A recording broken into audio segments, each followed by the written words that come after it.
Hi అండి, welcome back our channel. అందరూ ఎలా ఉన్నారు? నేనైతే చాలా చాలా బాగున్నాను. ఏంటి చూస్తున్నారు? ఏంటబ్బా ఖాతా పోతా లేదనుకుంటున్నారా? ఈ సమ్మర్లో వేసిన టమాటా మొక్కలండి.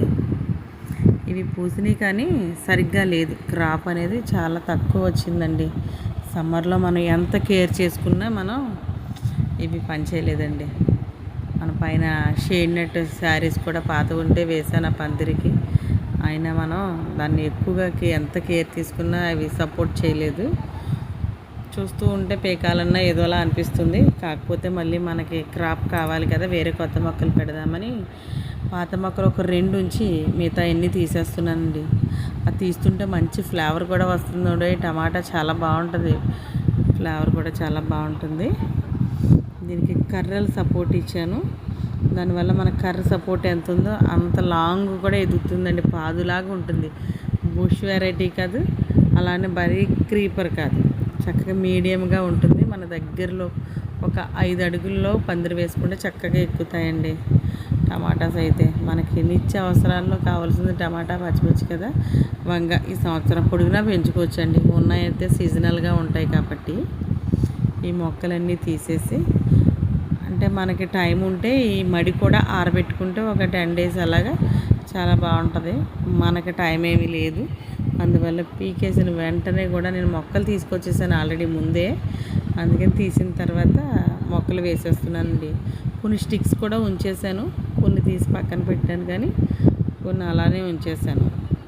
ఇవన్నీ కలిపి ఒక్కొక్క దానికి మళ్ళీ పెట్టామనుకోండి, ఒక 1 మంత్లో మనకి మొక్కలు అంటే కొంచెం పెద్దగానే ఉన్నాయి కాబట్టి ఒక 1 మంత్లో మనకి క్రాప్ వస్తుందండి.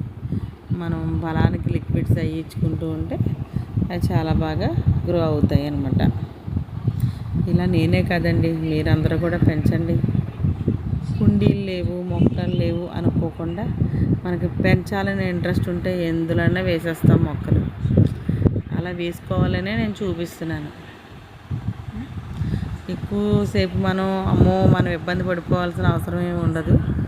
మార్నింగ్ ఎర్లీ మార్నింగ్ ఒక అరగంట, ఈవినింగ్ ఒక గంట తీసుకుంటే సరిపోతుందండి. కాలక్షేపం అయిపోతుంది మనకి. ఆరోగ్యానికి ఆరోగ్యం, టేస్ట్కి టేస్ట్, చక్కగా చాలా బాగుంటుంది కదా. మనం ఎవరితోనూ మాట్లాడక్కర్లేదండి, ఇలా మొక్కలతో మాట్లాడుకుంటే చాలండి.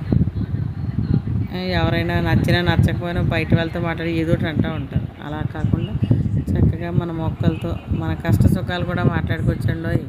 అవి కూడా వింటాయి. ఒకసారి ట్రై చేయండి. నేను చెప్పానని కాకుండా చేయండి. చూసారా, వంగలు గుత్తి వంగ తీసుకొచ్చానండి. వైట్ అనేది అంతగా తినట్లేదు ఎవరును.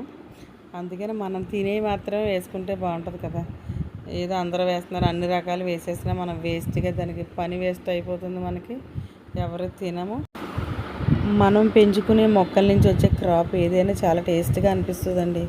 న్యాచురల్గా పండిస్తాం కదా, మనం కెమికల్ ఏది వాడం కాబట్టి టేస్ట్ చాలా బాగుంటుంది. ఒకసారి అలవాటు అయిన తర్వాత మనం బయట కొని తినాలన్నా తినలేము. ఎందుకు చెప్తున్నానంటే ఒకసారి మీరు కూడా ట్రై చేయండి. బిగ్ సైజే ఉన్నాయి చూసారా. ఒక్కొక్క దానికి ఒక్కొక్క లీఫ్ వచ్చిందంటే మనం తేవడం వల్ల కూడా పాడైపోయి ఉంటాయి. ఓన్లీ కోకోఫిట్లోనే వాళ్ళు పెంచుతారండి. చాలా గుల్లగా ఉంటుంది. మనం నారు వేసినా ఏంటో వాటర్ వేయడం ఇంకా అది కుదరకపోతే వంగిపోయి ఇరిగిపోయి అలా ఉంటాయి. ఎందుకు మనకి దగ్గరలోనే ఉన్నాయి కాబట్టి మేము దగ్గర నుంచి తీసేసుకుంటున్నాను. కొద్దిగా ఎరువేసి పెట్టేస్తున్నానండి నేను. ఎరువు లేదని బాధపడక్కర్లా. మన దగ్గర ఫ్రూట్స్ పీల్స్ కానీ ఏది ఉన్నా సరే పచ్చిదైనా పర్వాలేదండి, బాగా అడిక్కి వేసి కొద్దిగా పైన మట్టి వేసి మళ్ళీ వేసేస్తే మనకి మొక్కలు ఎదిగే టైంకి అది ఎరువు కింద అయ్యి మనకి బలాన్ని ఇస్తాయి. మళ్ళీ మనకు ఒక 6 మంత్స్ వరకు చూసుకోక్కర్లేదు. మళ్ళీ పండువాపు వచ్చేసి కొంచెం తగ్గుతున్నాయి అనే టైంకి మళ్ళీ మనం నారు పెట్టుకుంటే మళ్ళీ మడి మార్చుకుంటే సరిపోతుంది. ఒకే మడి తీయాలి మళ్ళీ వేయాలనుకుంటే మనకి మళ్ళీ టమాటాస్ ఉండవు కాబట్టి ఈ మడి అయిపోతుంది అనగా ఇంకో మడిలో వేసుకోవచ్చు. నాకు మడి ఉంది కాబట్టి, లేదంటే కుండీల్లో ఒక్కొక్క చిన్న కుండీలో 2 మొక్కలు పడతాయండి. మీరు ట్రై చేయండి. ఓకేనా? Thank you for watching.